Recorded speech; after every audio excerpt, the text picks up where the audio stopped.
Comienzo a grabar. Muy buenos días, muy buenas tardes y muy buenas noches. Bienvenidos a otro programa de Pura Virtud, Cine y Literatura. Hoy tenemos el placer de poder conversar con uno de los mayores escritores mexicanos que hay ahora mismo, Rogelio Guedea. Es un verdadero placer estar con un escritor tan prolífico que ha sido galardonado con premios tan prestigiosos como el Adonais de poesía, que tiene numerosas novelas en el prestigioso sello Random House y que además se ha destacado como ensayista en los últimos años, dedicando su campo de trabajo hacia los clásicos grecolatinos. Me comentaba ahora fuera de cámara, y más concretamente el estoicismo. Y me estaba comentando Rogelio sobre esa ola de autores anglosajones, ¿no? Se me venía a la mente Martha Nussbaum, por ejemplo, que se han dedicado a estudiar a los clásicos grecolatinos un poco a modo de buscar una brújula, una guía para desorientados, para desubicados, que es precisamente la metáfora que usa usted para el título de su ensayo, La brújula de Séneca, ¿no? El otro sería El arte de gobernar.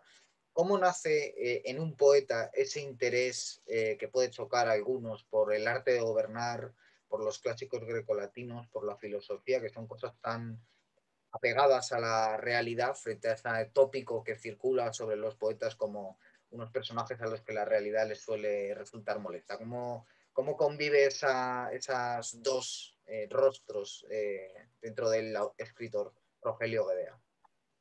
Mira, Guillermo, muchas gracias por la invitación y la verdad que te felicito por estar impulsando esta iniciativa, este proyecto que me parece interesante.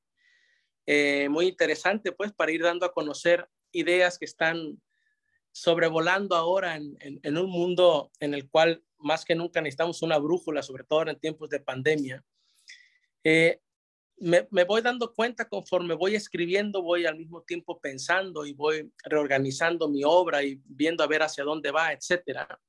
Y me di cuenta que yo me he formado como poeta, que fue lo que primero empecé a escribir, en una tradición que, como tú lo sabes, pues viene de poetas que estuvieron participando, la generación del 27, por ejemplo, en España, algunos poetas como Miguel Hernández, como Lorca, como Alberti, que estuvieron muy cercanos al ámbito de la guerra civil, ¿no? De la parte republicana. Y también me formé con los poetas que estuvieron de alguna forma cercanos también a la guerra civil, a la parte republicana, como Neruda, como el propio Octavio Paz, que participó también y escribió al respecto. Ya no se diga César Vallejo, el peruano, que escribió un bello libro de España, Aparta de mí este cáliz. Entonces, de alguna forma me formé en esta tradición de poetas comprometidos, de alguna forma, con su realidad. Y de ahí también yo me formé con libros que se había impulsado en un proyecto grande, magnífico, José Vasconcelos en México, de publicación de los clásicos en ediciones muy económicas para que pudiera llegar en un programa de promoción de la lectura a todos los rincones del país. Entonces yo compré de esas ediciones, pues compré a Platón, compré a Aristóteles, compré a Cicerón, y ahí yo empecé a leer y a darme cuenta de que en México, por ejemplo, en mi país, que era la realidad más cercana que tenía, estaba la realidad descoyuntada, pues, ¿no? Había, por un lado, muchas injusticias, ¿no? Y por otro estábamos necesitando una parte moralizante de toda esa política corrupta, etcétera, que hemos estado viviendo por años y por décadas. Entonces, para mí, el haber ingresado a estos ámbitos, al político, de ahí me hice yo articulista en temas políticos, todavía lo soy, tengo ya 22 años publicando artículos de temas políticos, pero el componente filosófico, digamos, esta parte de la filosofía, este brazo de la filosofía, de la ética, de la moral, para mí era muy importante porque me parecía que no podía estar desligado de la política y menos de la política mexicana, ¿no? Entonces, por eso fue que yo en un principio escribí desde estas perspectivas de estos filósofos que te ponen como la filosofía de manera muy pragmática, ¿no? Con ejemplos, digamos, sacados de la realidad más cotidiana, pero no por ello profundos y realmente valederos. Empecé yo a construir poco a poco historias breves, ¿no? Que tuvieran que ver con este tipo de enseñanzas, ¿no?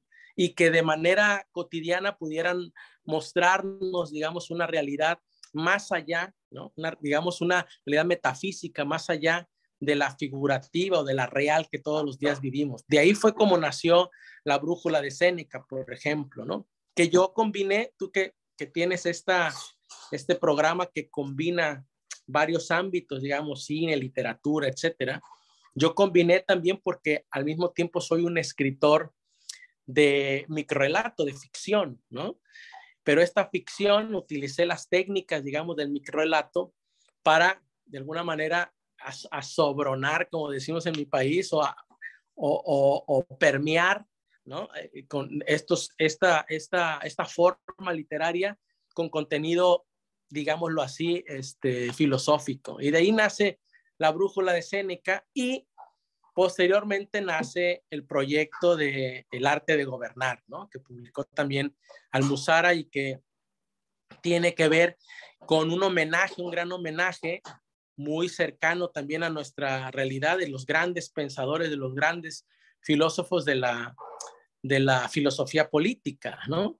Y ahí es donde yo ya hago entrar en comunión tres grandes ámbitos que a mí me interesan mucho, ¿no? La filosofía, la literatura y la política.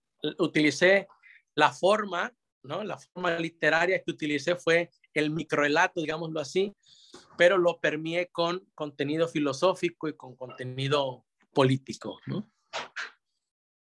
Sí, porque citaba a José Vasconcelos, al que yo he de reconocer que no he leído, pero que tengo entendido que en Ulises Criollo, que para muchos es su gran libro, es una autobiografía mediante el nombre de un personaje que no toma su nombre, pero realmente es una autobiografía de sus primeros años, y es un libro donde, a pesar de que el género sería autobiográfico, hay mucha filosofía, ¿no? Mucho, es decir, que también es un libro, tengo entendido, donde se unen distintas ramas del saber, y por lo tanto, pues entiendo que eso influyó.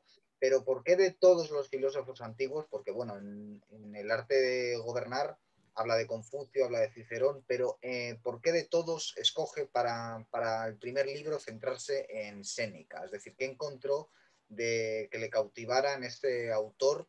¿Fue su talento literario, que sin duda alguna lo tenía? ¿Fue digamos, interesa de su sistema moral, o qué fue lo que encontró en Séneca que le dijo, bueno, a este hombre le tengo que dedicar un libro solo a él?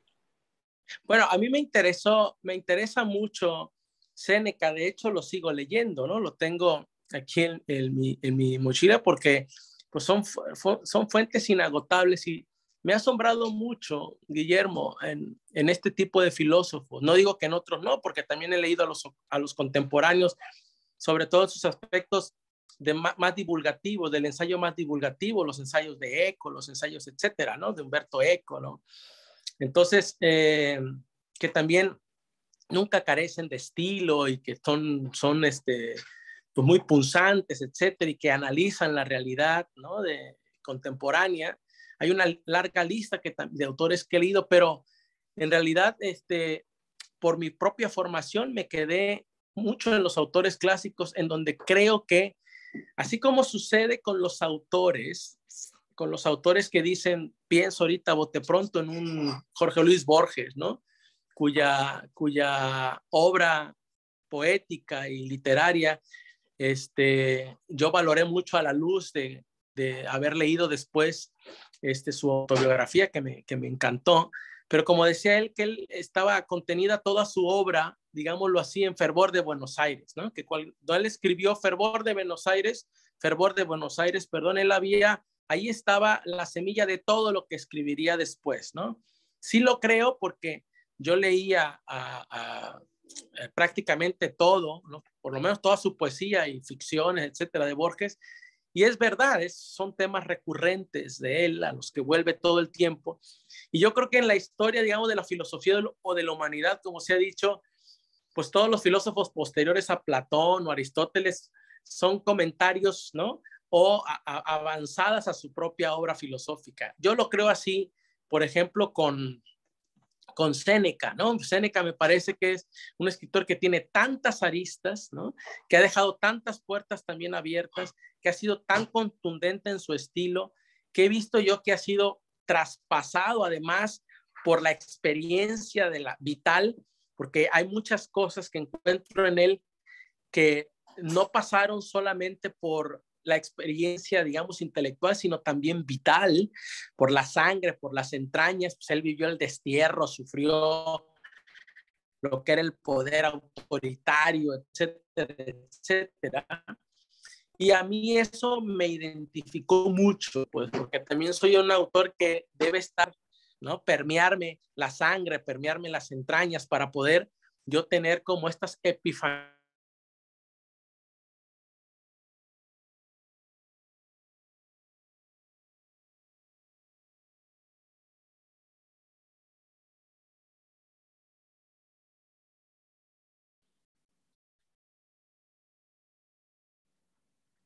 Parece que se perdió la conexión, pero ya estamos otra vez. Le he perdido cosa de un minuto.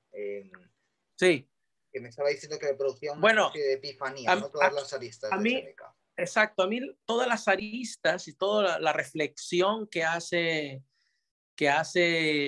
Séneca me gusta mucho porque al mismo tiempo que va poniendo ejemplos muy claros de otras experiencias vividas, de la historia que conoce muy bien, de su propia vida, etcétera, va reflexionando sobre eso y va dejando verdades que son verdaderamente sorprendentes. Entonces, para mí, por ejemplo, Séneca en ese sentido es muy cercano a mí, ¿no? De alguna forma también yo me siento en una especie de destierro, si bien voluntario, pero también un poco obligado por ciertas circunstancias de opinar de temas delicados políticos y saber que estás un poco en peligro, etcétera, y que vives en un constante riesgo, en una amenaza de gobiernos que pueden ser demasiado autoritarios y que, ¿no? Y que pueden estar relacionados con grupos criminales y que al final del día tú o tu familia pueden correr el riesgo incluso de morir y que tú decides, ¿no? Así como a veces decidimos autocensurarnos, tú decides autoexiliarte, ¿no? Porque sabes que las condiciones en donde estás viviendo no son las propicias para ti ni tu familia. Entonces, de alguna forma, a mí esto me identifico mucho con Séneca, me identifica mucho con este tipo de escritores, ¿no? Después vendría obviamente otro gran filósofo que a mí me ha encantado y ensayista como Montaigne. Pero bueno, este homenaje fue dedicado a Séneca porque fue uno de los grandes y ha sido uno de los grandes filósofos y pensadores que impactaron y que me siguen impactando en vida, ¿no? Sí, porque bueno, escuchándole se me venía a la mente la séptima carta, ¿no? De Platón, donde él un poco cuenta su desengaño precisamente cuando él resulta exiliado y vendido como esclavo, ni más ni menos, ¿no? Parece ser un poco el sino de los grandes pensadores, ¿verdad? Ser profetas en su tierra y pagar las consecuencias Sí, de ello, sobre ¿no? todo porque todos caemos, yo mismo a otro nivel, pero todos caemos en la idea de que vamos a cambiar al dictador, ¿no? De que vamos a lograr cambiar la mentalidad. Eso fue lo que le pasó a Platón, ¿no? Platón dijo, bueno, ahora regreso y cambio la mentalidad del dictador, ¿no? Pero resulta que él mismo lo exilian, pues, ¿no? Entonces, le pasó a Séneca también, y ese destino ha sido terrible para poetas, para Horacio, para un montón de escritores en donde nunca, bueno, el verdadero arte, la verdadera poesía, el verdadero pensamiento, ¿no? Y la libertad es prácticamente lo mismo, ¿no? Y eso no le gusta a los regímenes autoritarios, ¿no? Entonces, por eso el arte y los regímenes autoritarios chocan de una forma que hasta saca chispas, ¿no? Y por eso ha habido grandes enfrentamientos de los intelectuales con los regímenes autoritarios. Yo estoy terminando un libro titulado Poesía y Dictadura, ¿no? Que tiene que ver con todos los poetas latinoamericanos que han luchado en contra de los regímenes dictatoriales latinoamericanos, ¿no? Desde obviamente Leónidas Trujillo en República Dominicana, Videla en Argentina, Bordaberry en Uruguay, Pinochet en Chile, Porfirio Díaz en México, etcétera, etcétera. Entonces, ahí te das cuenta cómo este binomio de libertad del arte y represión de política autoritaria, ¿no? Nunca se van a llevar. Y de ahí tenemos intelectuales perseguidos, ¿no?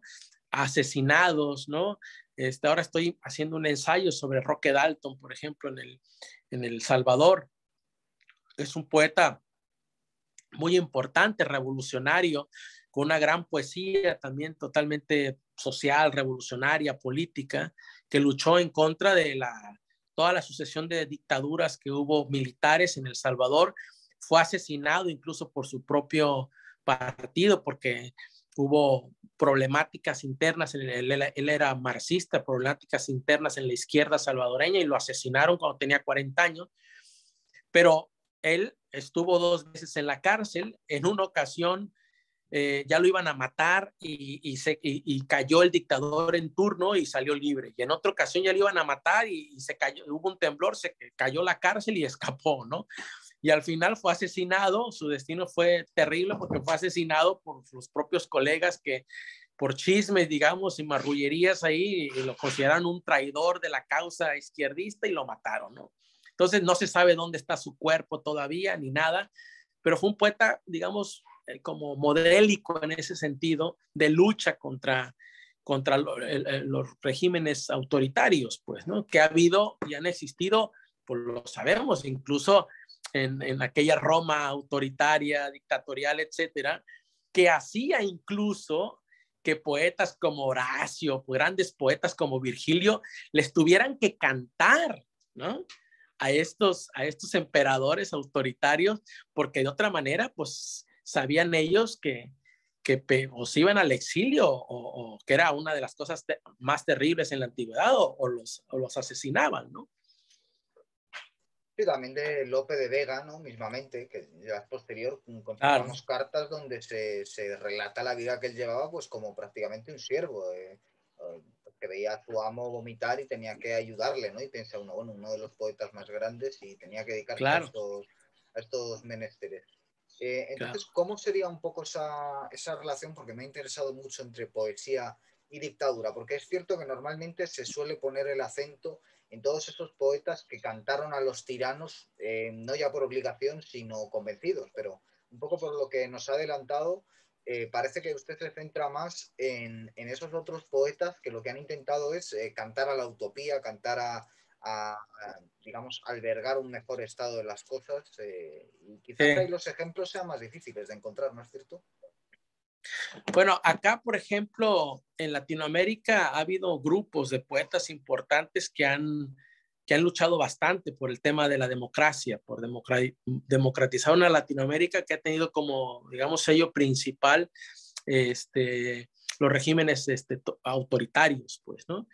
Entonces, estos poetas, muchos de ellos han sido al exilio. En Argentina, Juan Gelman un gran poeta, se fue al exilio y murió en México, ¿no?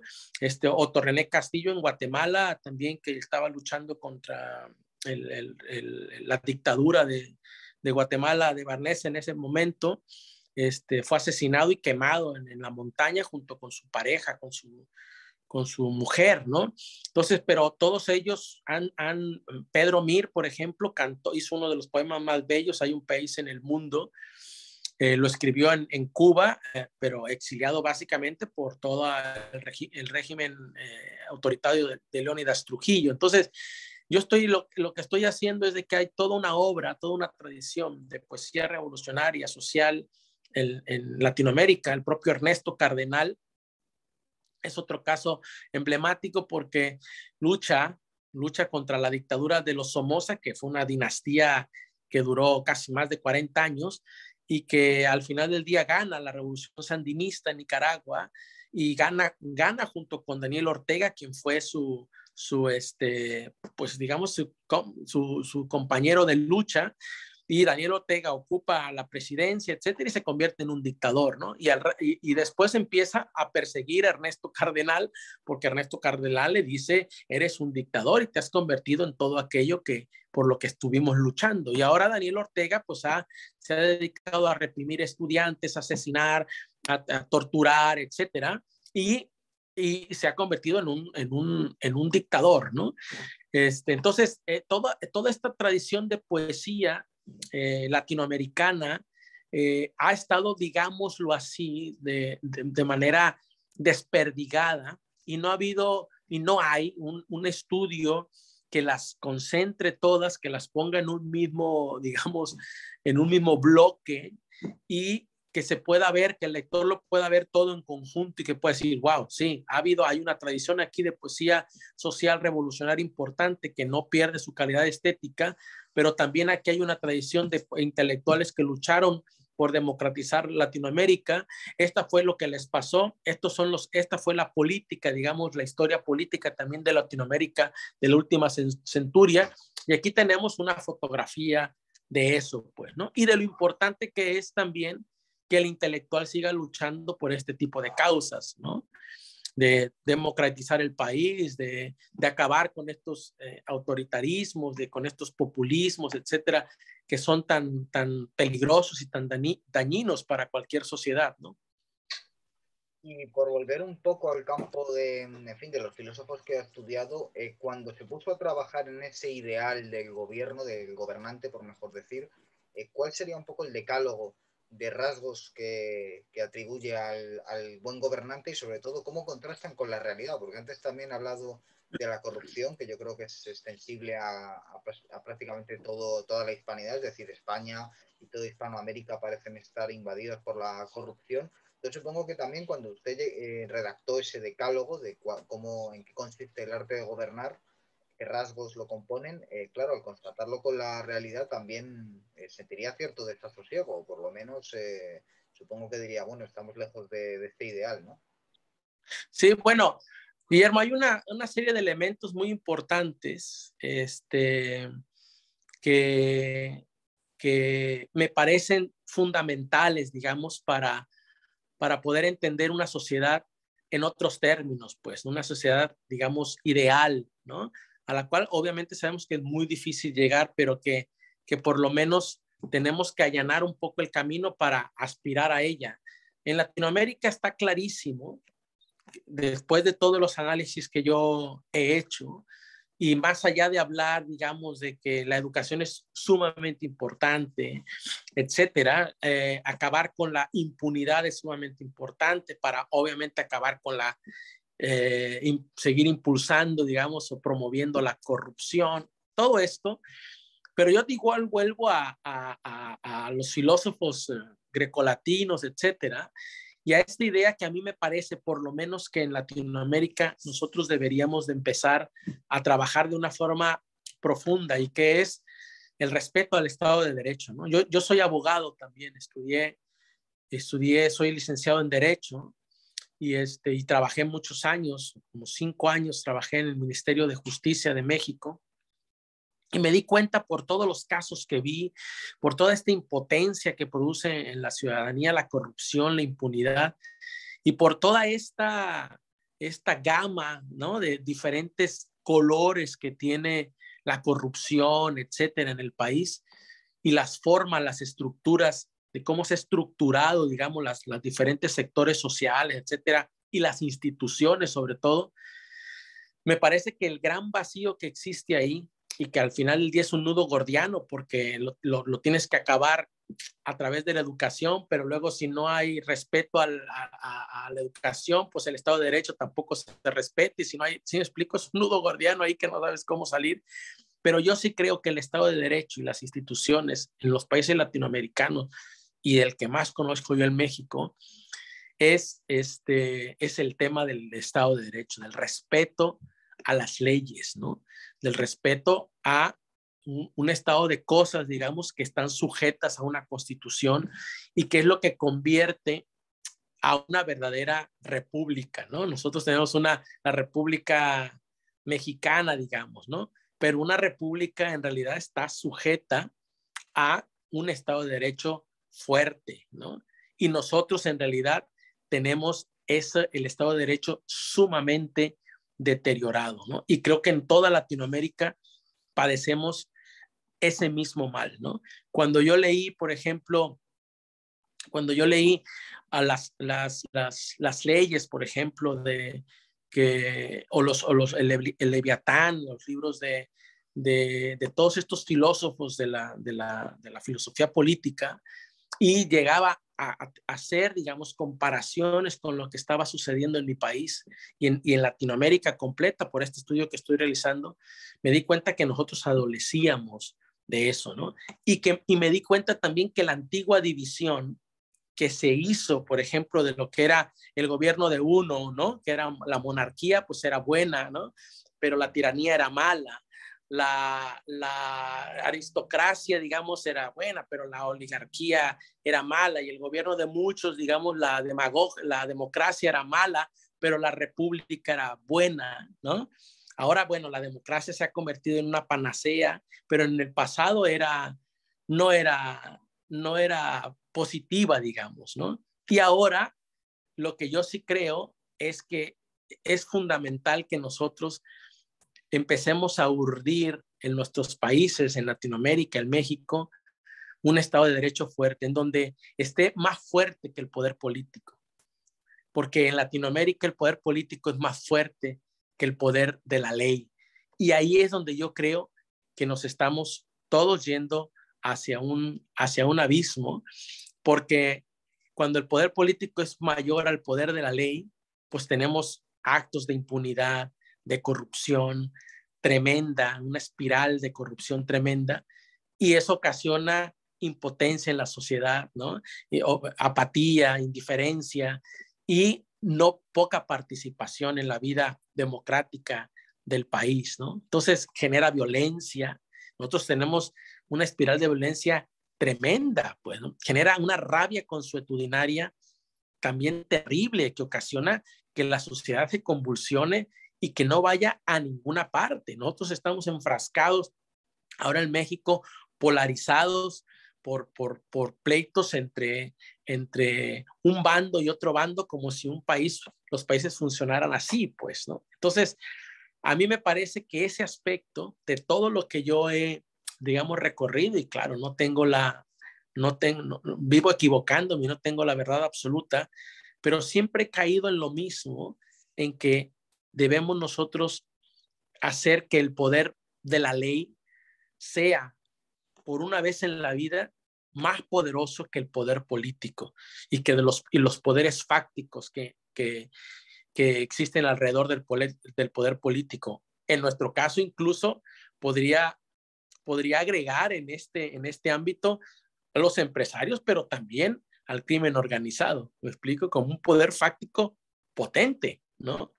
Entonces, en la medida en que nosotros cambiemos esa balanza y el poder de la ley, el Estado de Derecho sea más fuerte, más potente y nos sujetemos a él, pues el poder político no va a poder cometer estas atrocidades, estas tan tremendas de impunidad y de corrupción, ¿no?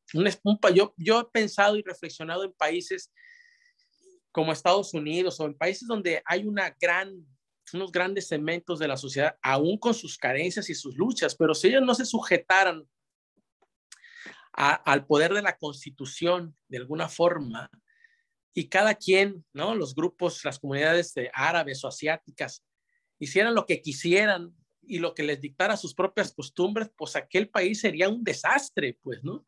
Entonces, todos tienen, la Constitución tiene que ser tan fuerte, y eso lo acabo de leer en un ensayo, creo que no lo recuerdo ahora, pero la Constitución debe ser tan fuerte que permee a todos por igual y todos la respeten, porque si no, con todos los grupos, ¿no? Que existen, las minorías que existen y los grupos minoritarios y los segmentos de diferentes culturas, etcétera, cada quien imponiendo su propia verdad, ¿no? Religiosa, política o lo que sea, pues aquel país se colapsa, ¿no?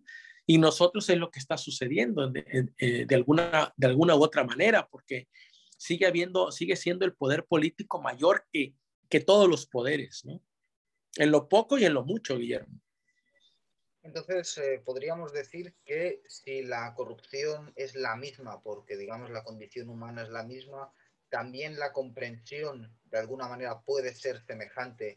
Y entonces, desde el siglo finales del XX y sobre todo principios del XXI, lo que usted ha hecho ha sido rescatar esa comprensión de ciertos pensadores antiguos y rescatar esa comprensión de ciertos poetas latinoamericanos recientes para tratar de desentrañar cómo solucionar la situación actual, y eso le ha llevado a entender que, digamos, respetando, lo que ha ocurrido es que no se ha respetado en las democracias latinoamericanas el Estado de Derecho, y que por lo tanto es imposible salir del embrollo, ¿no? Porque lo que dice es que también cuando se intenta respetar el Estado de Derecho se encuentra que la mala educación promovida por los malos políticos que redactan leyes negativas, lo que acaba provocando es que el ciudadano participe, ¿no? Digamos, de todo ese nudo. ¿Y cuál sería un poco, por lo menos dentro de todo ese estudio, ya señalada la solución, más o menos,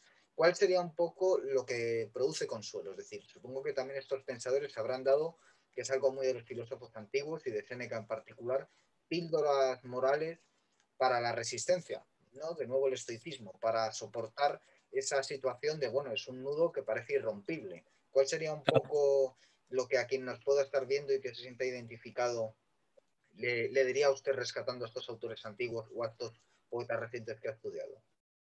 Yo, bueno, ahora que referías eso y que haces una síntesis muy clara de lo que hemos estado hablando, de lo que he estado comentando.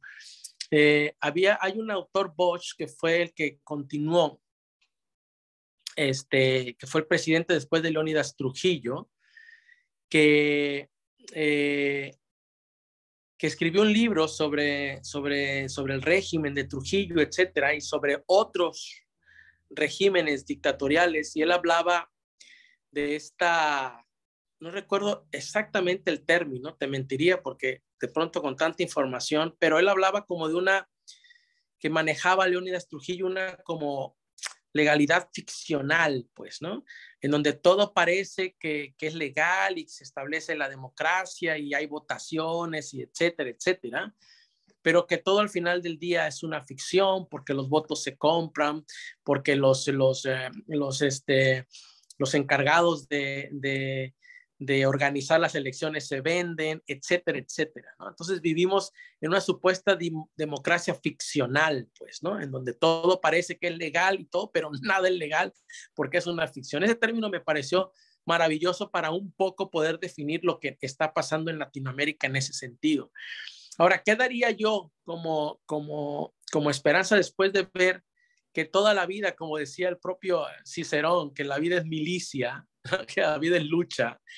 Lo único que yo creo es que precisamente la única esperanza que tenemos es que tenemos la posibilidad de seguir luchando desde cualquier punto y que la vida va generando condiciones, incluso las condiciones que ha generado la virtualidad, etcétera, el internet, etcétera, para poder encontrar resquicios para poder seguir luchando, ¿no?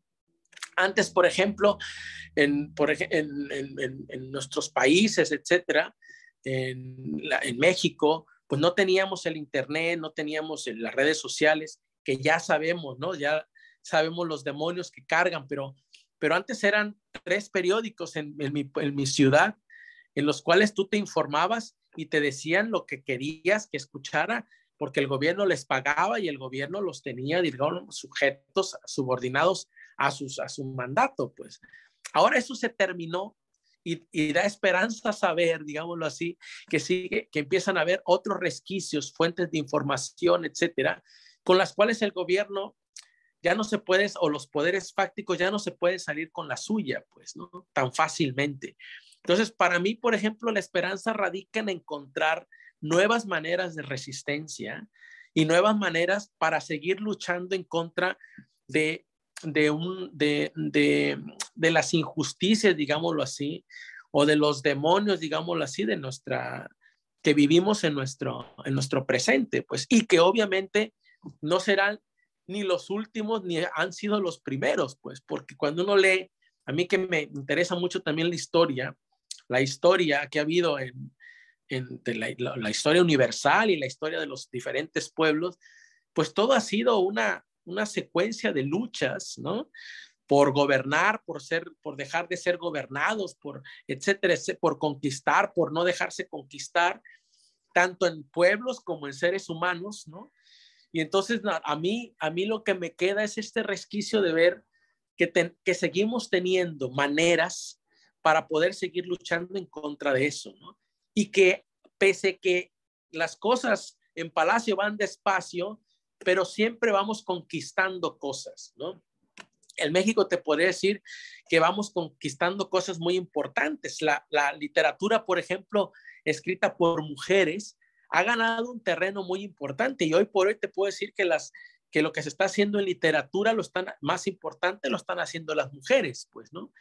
Las que tienen una trayectoria más internacional, etcétera, están siendo una generación importante de mujeres narradoras, de mujeres poetas, etcétera, que están yendo a la vanguardia de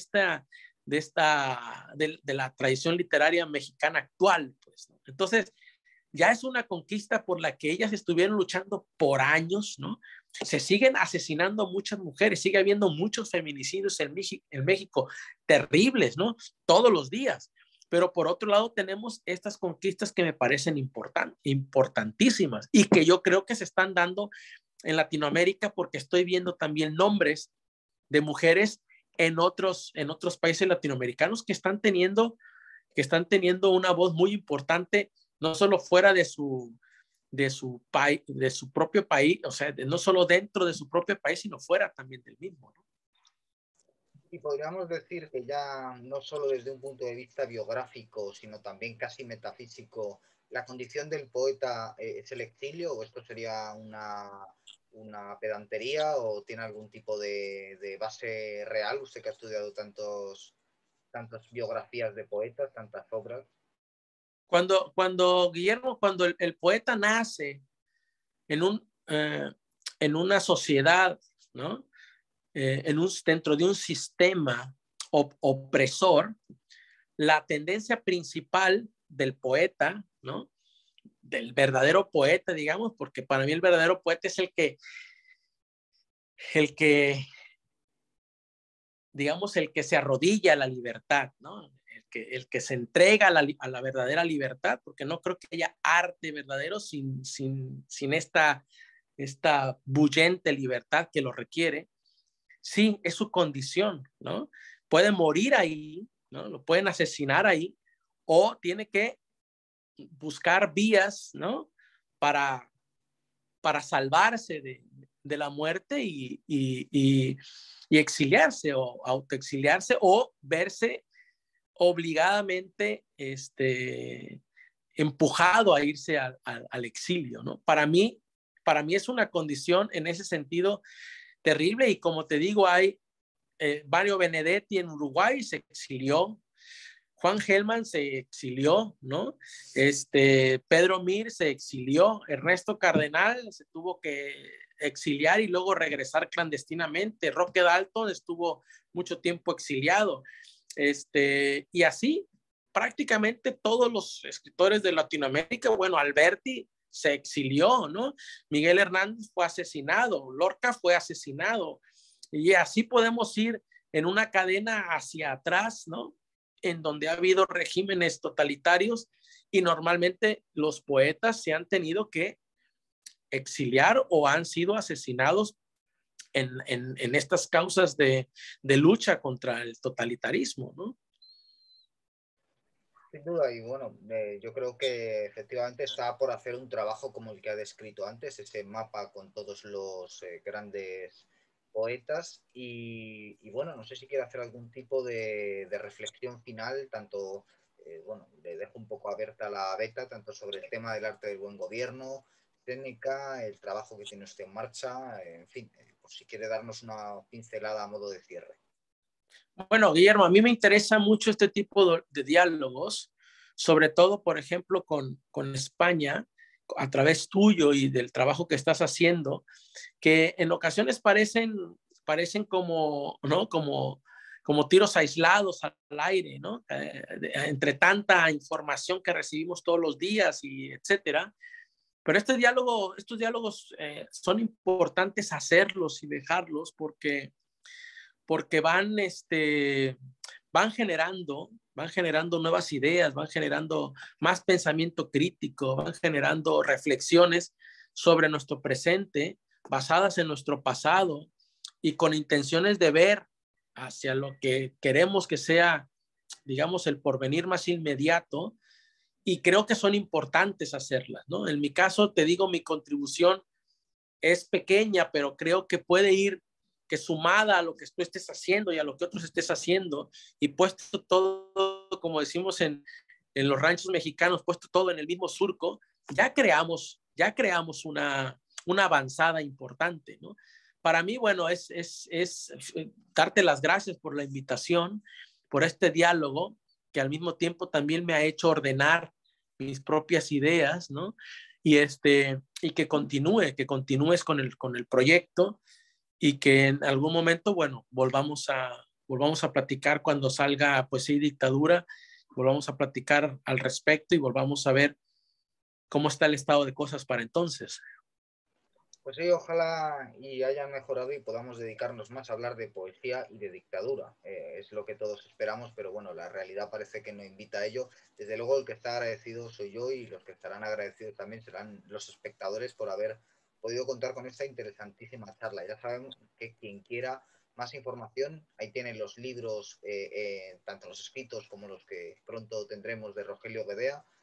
Y de verdad, el placer es completamente mío. Así que, sin más dilación, me dirijo a los espectadores para despedir el programa. Volveremos pronto con más programas en Pura Virtud, Cine y Literatura. Hasta pronto.